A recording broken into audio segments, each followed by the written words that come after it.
हाँ, मार जणिया मार, महाराजा हरि सिंह को राज।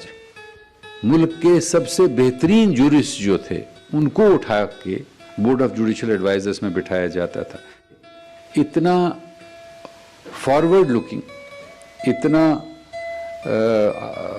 इंसाफ पसंद, इतना ट्रांसपेरेंट, इतना ऑब्जेक्टिव महाराजा होना बहुत ही खुशकिस्मती की बात थी जम्मू कश्मीर के लोगों के लिए। मैं समझता हूँ सारे हिंदुस्तान में इसकी मिसाल।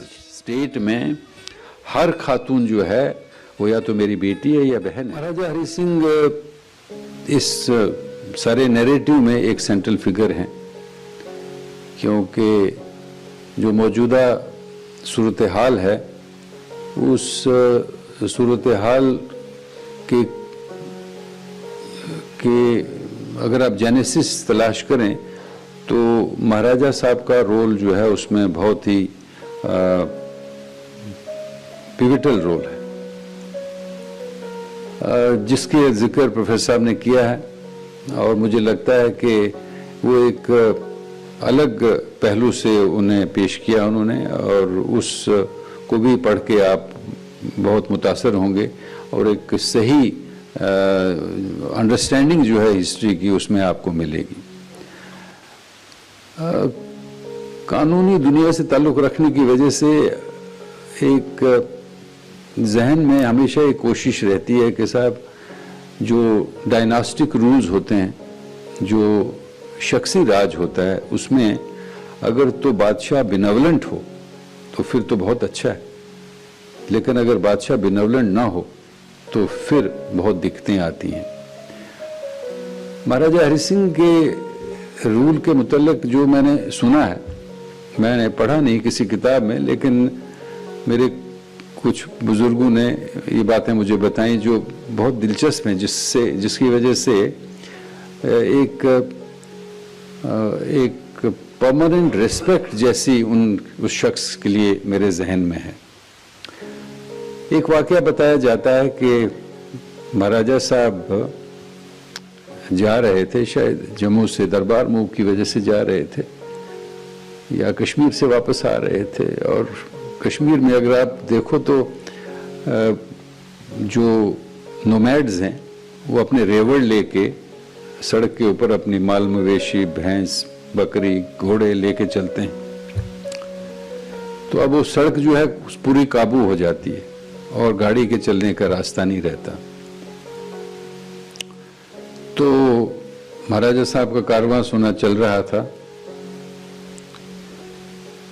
तो वो भेड़ें जो थीं और वो बकरियां, वो अलग सड़क को अलग नहीं कर रहा था। वो आदमी कोशिश कर रहा था, अब जानवर है तो कोशिश में वो कामयाब नहीं हो रहा था। तो महाराजा साहब का एडीसी जो था उससे थोड़ा परेशानी हुई कि ये अलग नहीं करे, जल्दी हटा नहीं रहे उनको।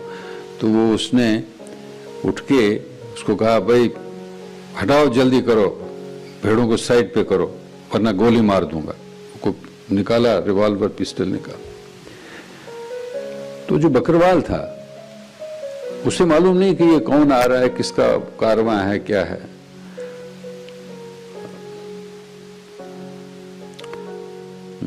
उसने कहा, हाँ, मार रे जणिया मार, महाराजा हरि सिंह को राज।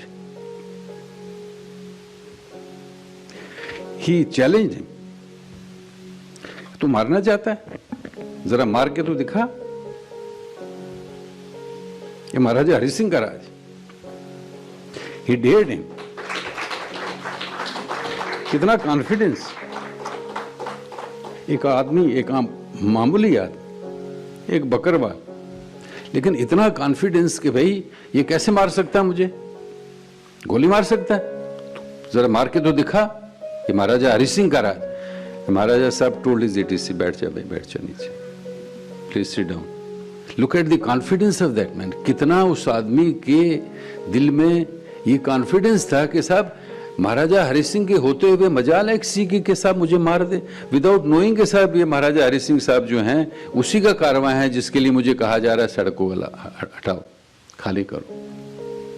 तो कोई भी आदमी जो कानून की दुनिया से जुड़ा हो ना, जो रूल ऑफ लॉ में बिलीव करता हो, उसके जहन में ये बात जो है ये बहुत ये बड़ा मुतासर करती है उसे कि एक ऐसा राज, एक ऐसा बादशाह जिसकी ईमानदारी या जिसकी रेस्पेक्ट फॉर लॉ ऐसी हो कि सब एक आम आदमी को भी यकीन हो कि मेरे साथ बेइंसाफ़ी नहीं हो सकती, वो बड़ी बात थी, बहुत बड़ी बात। शख्सी राज में ऐसा आम नहीं है। दूसरी बात जो मैं सोचता हूँ वो ये है कि महाराजाज तो होते थे fountain source of all executive, legislative and judicial powers. Court ने सजाए मौत दे दी तो उसकी अपील जो है महाराजा साहब के पास जाती थी। तो महाराजे कई ऐसे भी हुए हैं जो कमोड पे बैठ के फैसला किया करते थे। ये एक फाइलों का अंबार है, ये अपील मंजूर, बगैर पढ़े, बगैर देखे कि उसमें क्या है। एक दूसरी फाइल है, ये नामंजूर। हाँ, एक तीसरी फाइल है जो रिमांड कर दो।